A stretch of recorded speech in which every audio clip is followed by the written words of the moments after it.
नेपाल में शुरू हुए बवाल के बीच अब नेपाल को नई अंतरिम सरकार मिल गई है। नेपाल की अंतरिम प्रधानमंत्री का नाम है सुशीला कार्की, जिन्होंने आज रात राष्ट्रपति भवन में शपथ ग्रहण की। राष्ट्रपति रामचंद्र पौडेल ने आज शीतल निवास में उन्हें पद और गोपनीयता की शपथ दिलाई।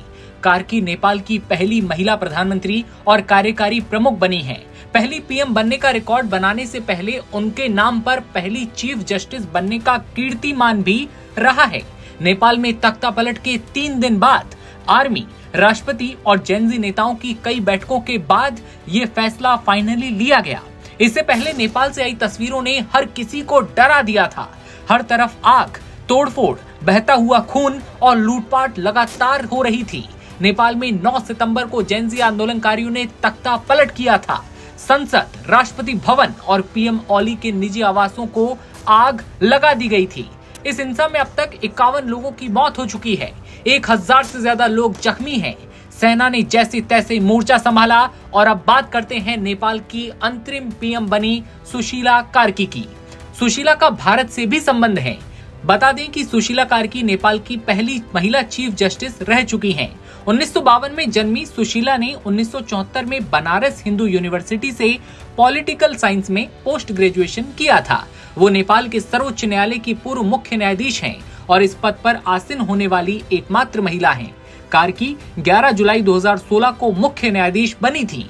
काशी में ही पढ़ाई के दौरान उनकी मुलाकात दुर्गा प्रसाद सुवेदी से हुई, जिसके बाद उन्होंने शादी भी की।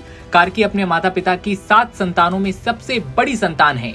वो विराटनगर के कार्की परिवार से ताल्लुक रखती हैं और नेपाल में उनकी छवि भ्रष्टाचार विरोधी कड़े रुख के तौर पर भी जानी जाती है। कार्की के कार्यकाल में बड़े फैसले हुए, लेकिन 2017 में उन पर माओवादी सेंटर और नेपाली कांग्रेस ने महाभियोग प्रस्ताव भी लाया था। इस कदम का देश भर में विरोध हुआ। सुप्रीम कोर्ट ने भी संसद को रोकने का आदेश दिया और आखिरकार प्रस्ताव वापस लेना पड़ा। इस प्रकरण ने कार्की को एक ऐसा शख्सियत बना दिया जो दबाव के बावजूद डटी रही। और अब नेपाल के जेनजी आंदोलनकारियों ने पूरे देश में जब बवाल काटा है तो सुशीला कार्की के नाम पर सहमति बनती है। और उसके बाद सुशीला कार्की आज शपथ ग्रहण करती हुई नजर आती हैं। सुशीला कार्की पर जेनजी आंदोलनकारियों और तमाम नेताओं ने भरोसा दिखाया कि अब नेपाल की कमान जो है अंतरिम सरकार के रूप में सुशीला कार्की को दी जाए।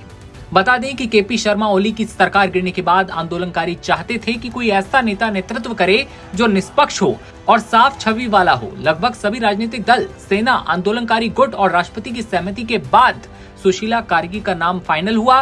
संसद को भंग कर दिया गया। सुशीला कार्की सुप्रीम कोर्ट की पहली महिला मुख्य न्यायाधीश रह चुकी हैं और उनकी पहचान भ्रष्टाचार विरोधी रुख और वंचितों के लिए अलग सोच रखने वाले न्यायाधीश के तौर पर है। सुशीला के शपथ ग्रहण के बाद कानूनी व्यवस्था को पटरी पर लाने की कोशिशें अब वापस तेज की जाएंगी। उम्मीद है कि अब नेपाल में एक बार फिर शांति होगी, हर तरफ सुख और शांति दिखाई देगी और जेनजी आंदोलनकारी वापस अपने काम पर, पढ़ाई की ओर ध्यान देंगे। लेकिन देखने वाली बात होगी आगे क्या कुछ बड़ा अपडेट सामने आता है। आप बने रहिए नवभारत टाइम्स के साथ।